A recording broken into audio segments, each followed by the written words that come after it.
पति पत्नी के नोक झोंक की मार्मिक कहानी। प्रगति अपने पति समीर से कहती है, समीर चूल्हे पर खाना पक रहा है, जरा उसे देख लेना, मैं अभी कुछ देर में आती हूँ। तब समीर कहता है, प्रगति प्लीज मुझे मेरा काम करने दो, मुझे परेशान मत करो। ऐसे कामों के लिए मेरे पास तुम्हारे जैसा फालतू वक्त नहीं है। तब प्रगति बोलती है, यह फालतू काम है, आजकल मेरे लिए तुम्हारे पास टाइम ही नहीं रहता और तुम्हें मेरी सभी बातें फालतू और गलत ही लगती हैं। तुम्हारी नज़रों में मैं इतनी ही बुरी थी तो तुमने मुझे प्रपोज करके शादी क्यों की?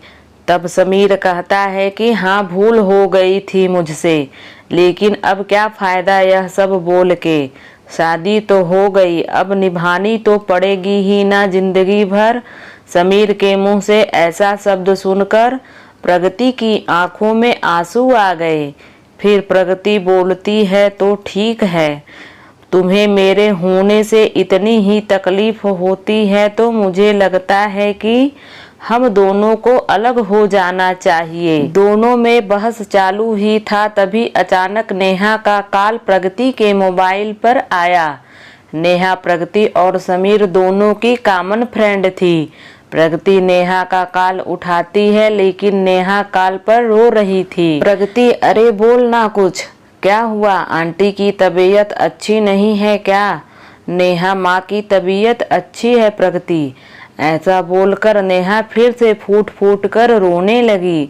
प्रगति कहती है, नेहा तुम पहले रोना बंद करो और मुझे ठीक से बताओ आखिर क्या बात है, मुझे अब डर लग रहा है। नेहा जल्दी बताओ क्या हुआ? नेहा प्रगति, आकाश। प्रगति, क्या हुआ आकाश को? नेहा कहती है, प्रगति कल रात को कश्मीर में आतंकवादियों के साथ गोलीबारी में आकाश को 4 गोली लगने से आकाश शहीद हो गए। अभी फोन आया था, उनकी बॉडी विमान से लाया जा रहा है। यह सुनकर प्रगति के पैरों तले जमीन खिसक गई और प्रगति कहती है, नेहा हम दोनों अभी आते हैं तुम्हारे पास, तू संभाल खुद को और आंटी को भी, हम पहुँचते हैं।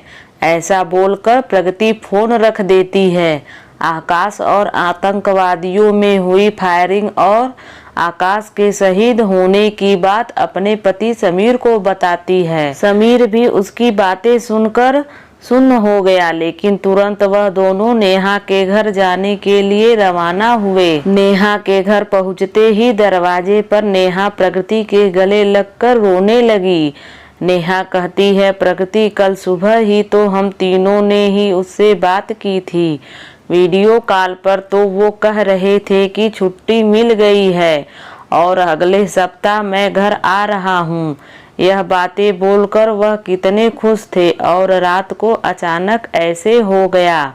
प्रगति, नेहा संभाल खुद को, तुम्हें तकलीफ होगी, प्लीज संभाल खुद को, तू अपनी हिम्मत खो देगी तो आंटी को कौन संभालेगा? नेहा, अब मैं खुद को क्या करूं संभाल कर, मेरे जीने की वजह ही मुझसे दूर चली गई, अब किसके लिए जीऊं मैं?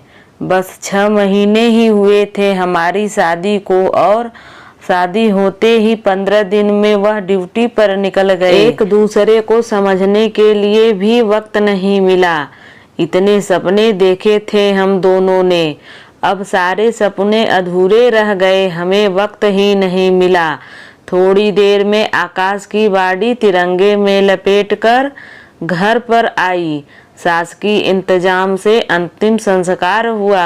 सभी विधि खत्म होने पर समीर और प्रगति अपने घर वापस देर रात तक पहुँचे। प्रगति, समीर क्या तुम खाना खाओगे? मुझे तो भूख नहीं है। समीर, नहीं, चाय बनाओ, बहुत सिर दर्द हो रहा है, कुछ समझ नहीं आ रहा है। प्रगति दोनों के लिए चाय बनाकर ले आती है। चाय पीने के लिए दोनों शांति से सोफे पर बैठते हैं। समीर, सॉरी प्रगति, मैं तुम पर बहुत चिल्लाया, काम का इतना प्रेशर होता है, इस वजह से मैं इतना चिड़चिड़ा हो जाता हूँ कि उसका गुस्सा तुम पर निकलता है। आई एम सो सॉरी प्रगति बोलती है, समीर तुम सॉरी मत बोलो, मैं भी गलत थी, मैंने भी ज़्यादा ही बोल दिया था कि हमें अलग हो जाना चाहिए, मुझे ऐसा नहीं बोलना चाहिए था। प्रगति कहती है, मैं तुम्हारे काम का प्रेशर ना समझते हुए मैं अपना गुस्सा तुम पर निकाल रही थी। समीर कहता है, इट्स ओके प्रगति, हम दोनों ही अपनी अपनी जगह सही थे, बस हम दोनों एक दूसरे को समझ नहीं पाए। प्रगति कहती है, समीर मुझे नेहा के वह शब्द अभी मेरे कानों में गूंज रहे हैं कि हमें वक्त ही नहीं मिला और हम हमें मिला हुआ वक्त को कितना हल्के में लेते हैं ना। समीर कहता है, सच में प्रगति, हमें एक दूसरे के साथ रहने के लिए वक्त मिलता है, वैसे हर किसी को नहीं मिलता। वह टाइम मिले इसके लिए बहुत लोग कितने प्रयास करते हैं, लेकिन कोई परिवार की जिम्मेदारी में तो कोई देश के प्रति जिम्मेदारियों को निभाने में व्यस्त रहता है और हम इस मिले हुए वक्त को क्या करते हैं, एक दूसरे की गलती निकालने की कोशिश करते रहते हैं। प्रगति कहती है, सच में समीर, नेहा और आकाश की जिंदगी देखकर मुझे समझ में आता है कि हम कितने सुखी और खुश हैं, लेकिन हमें उसकी कीमत ही नहीं पता। हम हमारे जिंदगी में छोटे छोटे दुख में उलझे रहते हैं। हमारा देश सुखी और प्यार से रहे, इसके लिए हमारे देश के जवान अपने परिवार को छोड़कर देश की सीमा पर अपनी जान की परवाह ना करके हमारे लिए लड़ाई करता है। तभी हम यहाँ पर जाति, धर्म, पैसा, प्रेम, वक्त ऐसी छोटी बातों पर एक दूसरे से झगड़ा करते हैं।